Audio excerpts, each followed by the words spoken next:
Hey, hey, tribe. How are you? What's up? Welcome back to another episode of In Touch with Terri.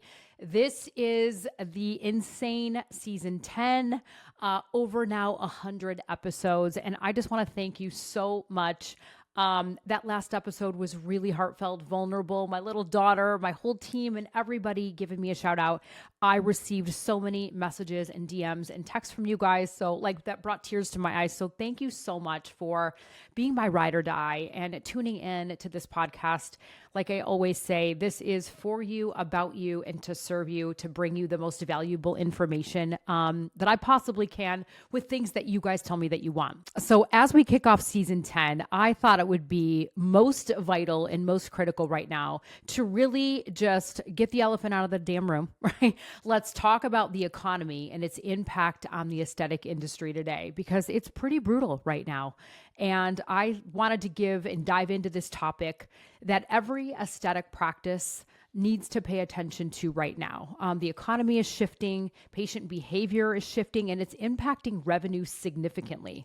With rising costs, inflation, patients tightening their wallets, not wanting to spend a lot of money, industry's down about 17%. And we're seeing a shift in what patients are doing, where they're going, how often they're coming back, prioritizing their treatments, how often, they're returning, and what they're spending.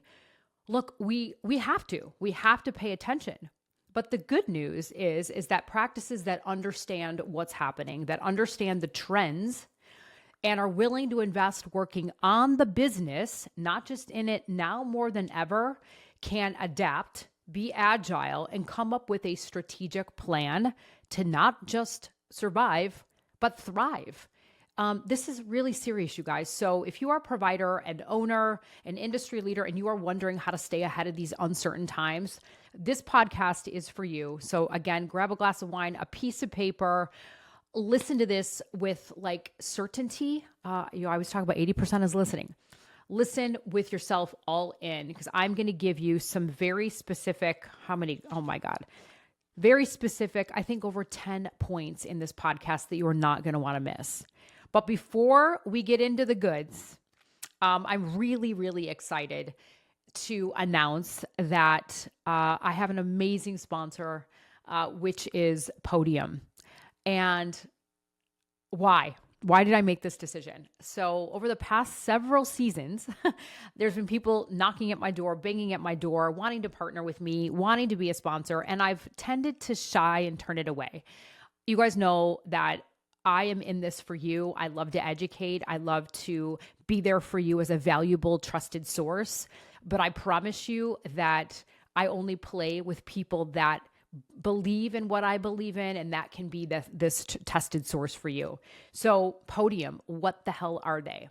It goes aligned directly with what I do and what I teach. So if I'm teaching practices how to be efficient, how to make more money, part of what that is sales trainings. So we're talking about leads and phone conversions. And that is exactly why I can't do my part if we don't have sort of an AI platform, powered platform that helps you convert leads and helps to make you money. They are astounding. So when they came to me, I have been so enamored and so impressed with what they have to offer that I was like, you know what? Hell yes, let's do it. Because what their service can do for you instantaneously helps support and pull it through what I do. So the question I really have for you is, how many of you have wondered or questioned or investigated how much revenue that you are actually leaving on the table or losing leads that are slipping through the cracks? I guarantee it's a high percent. And I want you to be honest. And maybe some of you are like, shit, I don't even know. And it's okay if you don't know, okay? Because we're going to talk about that. I do want you to know, and I want you to care about it, because that's why the training is at the forefront. But what is Podium? They are a lead conversion powerhouse for aesthetic practices. So with Podium, you can respond to every lead literally within minutes, also with the help of their AI and their automations. So nothing at all is actually slipping through the cracks. You have everything condensed into one. So what does that mean for you? Why should you care? You're going to convert more leads, make more money, and streamline your patient communications, which is going to help you be efficient and be more profitable. Plus, Podium has a special limited time offer for all my tribe, for everybody that is an In Touch with Terri listener, and you can get your first month for free. I don't even like to give away free ship, but they are willing to give you the first month for free. I want you to visit podium.com/TRC to get your demo, and you'll find the link below in the show notes. And please remember to tell them that Terri Ross sent you. Thank you, Podium, so much. All right, let's do this. Let's dive in to some meaty shit that you cannot afford to miss out on. So what are we talking about? The economy right now and the impact it's going to have on the aesthetic space. I don't know. What are you guys feeling? Like the inflation, tighter credit, people having financial stress. It definitely is changing how patients spend money and how they're viewing aesthetic treatments.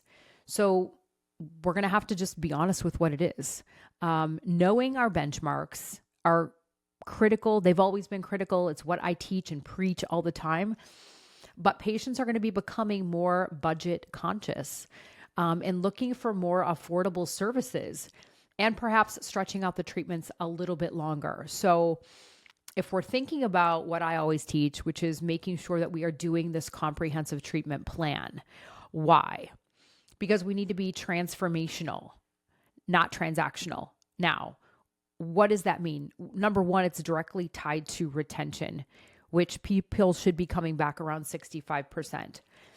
So if people are going to be a little conscious with their spending, the treatment plan is more important now more than ever because we have to prolong their services out over the course of 12 months, which means if you're not doing it today, they have choices.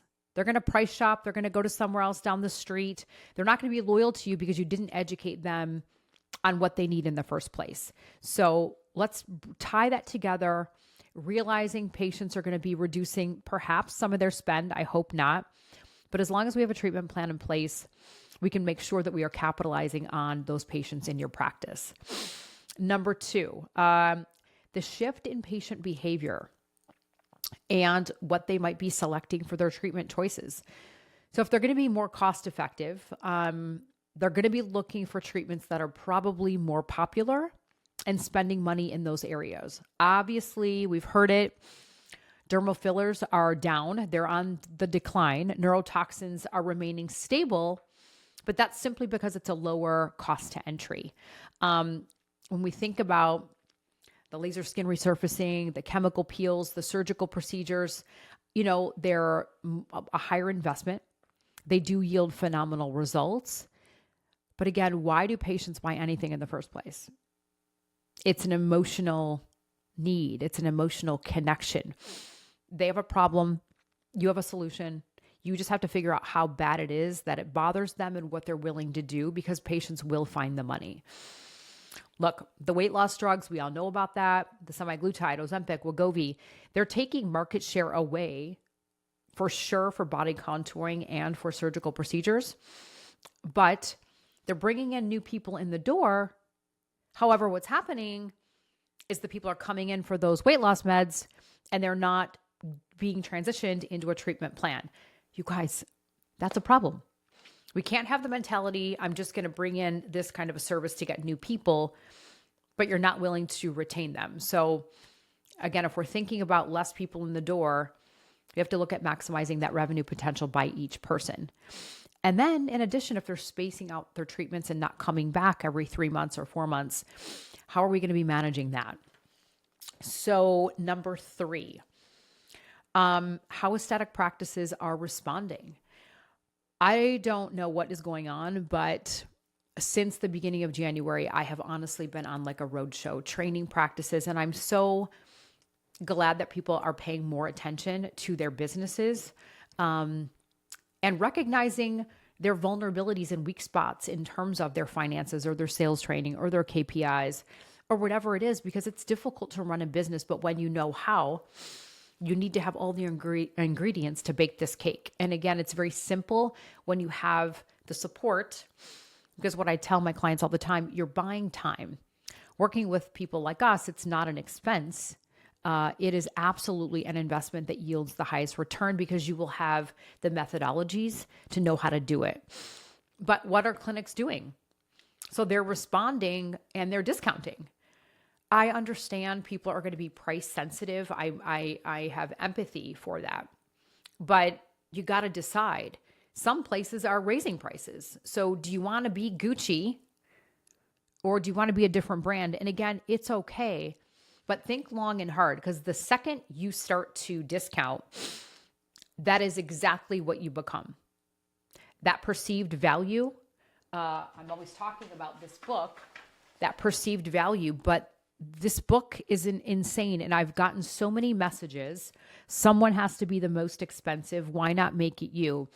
People that have got this book have called me to say they've raised prices, started charging consultation fees. They're getting better clients in the door.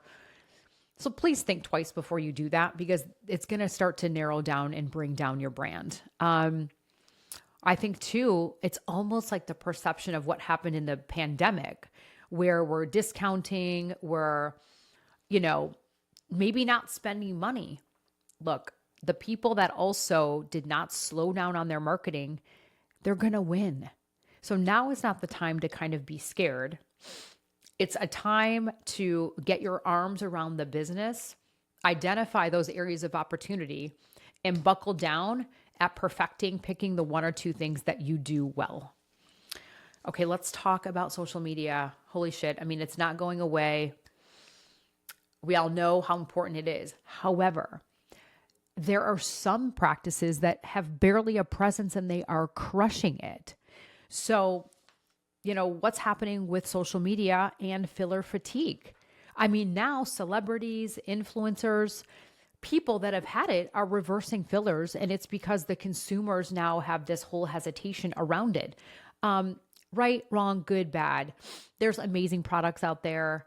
And I think it's all about the location that you're going to, the provider, what your ideal goals are, and not looking overinflated.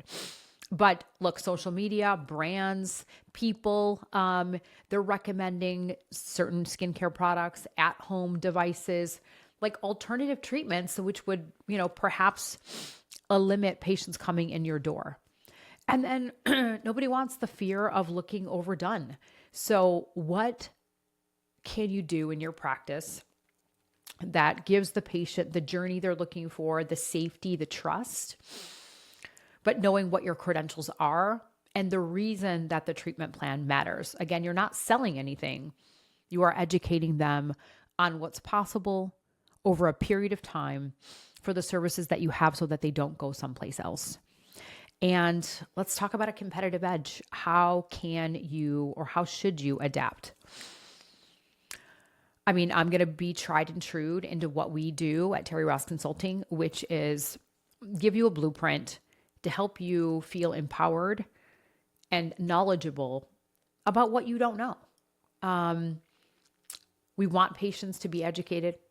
I want you to have a long-term treatment plan.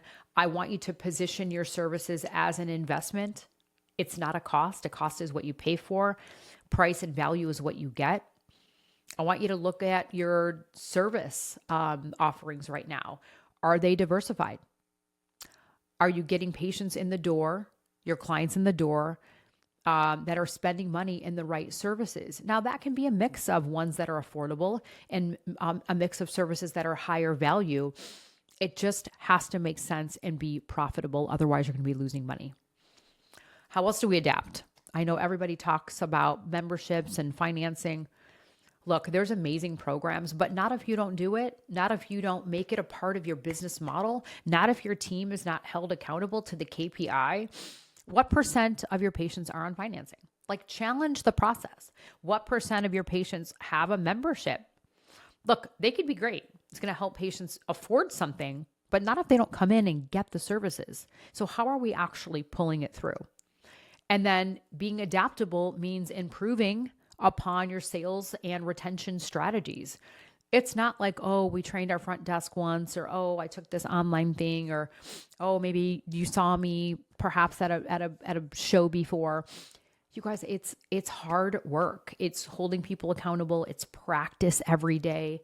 I always say this, It's inspect what you expect. It's listening to phone calls, which is again why Podium is so, so important. I can't help people if I'm not even able to actually secret shop or get a gauge at where those conversions are. More importantly, where someone within your team or organization is falling off, and then why, and then we can identify how to fix it.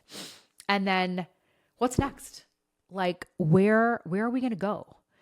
So I think because the industry's down, people are being forced, kind of like it happened in COVID, forced to look at their books, their team, their cash flow, and, seeking help. I also think so many people have attended our 4S Summit, but I think that manufacturers are looking to reduce the number of launches they've had in a year to see how the market evolves. I think Asia Pacific is performing pretty well right now. North America, we're for sure feeling it. I think we're down to about 17%. So the next 6 to 12 months are going to be very crucial, which means kind of what we started this podcast about. I'm going to ask you, I'm going to invite you, I'm going to challenge you, I'm going to welcome you with so much love. What's going well? Where are you struggling? How do you plan to adapt, to innovate, to educate so that your business can be sustainable, can be profitable, and you are not struggling? So, look, the business is evolving, it's changing, constantly growing at double digits. It's not dying, but patients are going to be spending less. They're going to be cautious. They're going to prioritize things differently, which means, again, you guys have no choice but to take a look at your business and make smart decisions. Whew, that was a load full. I really loved kind of putting these thoughts together for you guys as we kick off season 10, in addition with my amazing sponsor, Podium. Thank you so much. It's incredible. And I am very optimistic because our phones have been ringing off the hook. And I think that when you have the right strategy, the support, the tribe, the community, the knowledge, the tools, the resources, the benchmarks, the training to do it, then your business will not suffer because you are running it like a business. If you're suffering inside with your culture and with your team and turnover and maybe lacking in these KPIs because you don't know, please, this is the time. We are wrapping up Q1 right now, and I love y'all. So if you found this valuable, please drop me a note, send me a DM. I want to know what's going well, where you're struggling, and more importantly, send this on to your colleagues. Thank you guys so much for always tuning in to InTouch with Terri. I will see you on the next episode. And don't forget to reach out to Podium, you guys. They will kick ass for you. All right. Talk soon. Ciao.